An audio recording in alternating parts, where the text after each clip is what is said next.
We welcome in Ryan Wills, who joins us here in the eye of the hurricane. He is the head volleyball coach at the University of Tulsa. And Coach, boy, a nice start to the league season, and you're that close to being 4-0. A tough 5-set loss at SMU, a great match, but you're pretty close to being 4-0. Huh? Yeah, it's been a solid start. We've started to figure some things out. That match at SMU was a little bit of a heartbreaker, but it was a good match. They have a solid team, and it was a good defensive battle for the match, and just a couple plays short, but responded really well on Sunday to come back and get the sweep at Memphis, who's been playing people really tough. So proud of how we handled the weekend.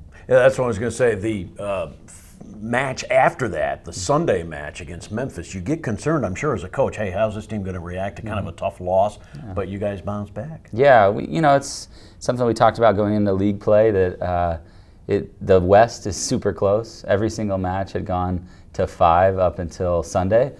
So we just know it's going to be a battle in the West. So consistency, showing up every day is going to be important. And then probably the second thing is resiliency, because we're all going to beat each other up, And so that was a tough match to take. It hurt, And so to see a young team like ours respond on Sunday, and our leadership did a great job of getting the team prepared, ready, and showed up with energy to get after it, and we really we executed really well. So that was huge growth for our team. Another award for Taylor Horsfall. I guess we'll make a notation when she doesn't win some sort of weekly award, but she continues to be consistent for you, doesn't she? Yeah, she's great. She passed 2,000 digs this weekend, which is, I think, only 4 people in the conference have ever done that.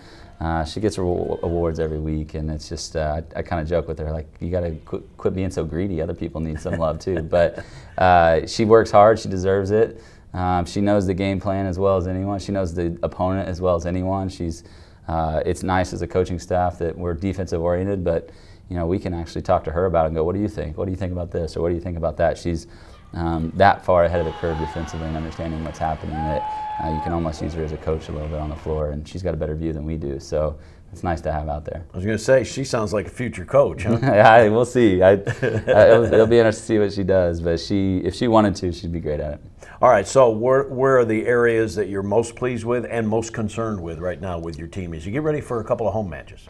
Most pleased with defensively.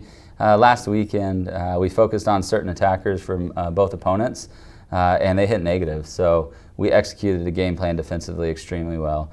Friday night, offensively, we didn't have very successful night, but then Sunday we came back and had one of our best offensive games of the year while still doing what we do defensively. And literally 3 of the 4 attackers we focused in on, they hit negative for the weekend. So that's not only knowing who to stop, the ability to execute it, and you don't really have control over that sometimes. That's pretty impressive to be able to do that defensively, and then you just got to keep adding things offensively. And with the group we have, we're really excited to see where it can get offensively by the end of the year, because there's a lot of new people and a lot of new places, and offense just takes time, but they've adjusted well to the defensive scheme, so we're excited about that.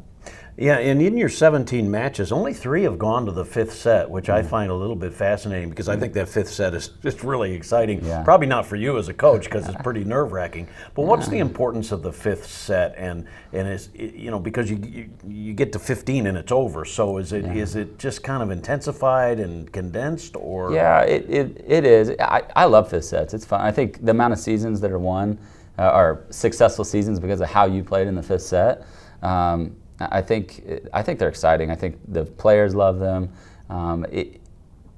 You're obviously in a battle. If you're in a 5th set, you've been in a battle. Yeah. So then it's just about who's going to send the final punch. And as a competitor, you got to love that, And so we've been pretty successful for the most part this year in the 5th sets, which have been nice. But you love it. It just changed strategy a little bit as coaches, because now you have more substitutions that you can kind of work with.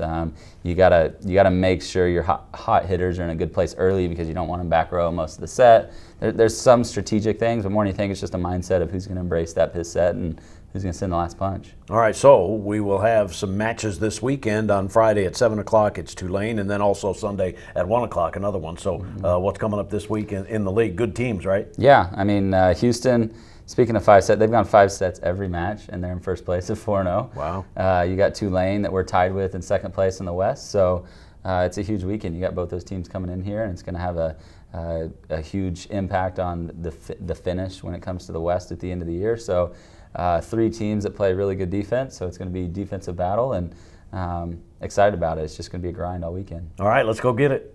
Sounds good. Ryan Wills talking about Friday at 7 o'clock against Tulane right here at the Reynolds Center, and then Sunday against Houston starting at 1 o'clock. And that's our report on volleyball.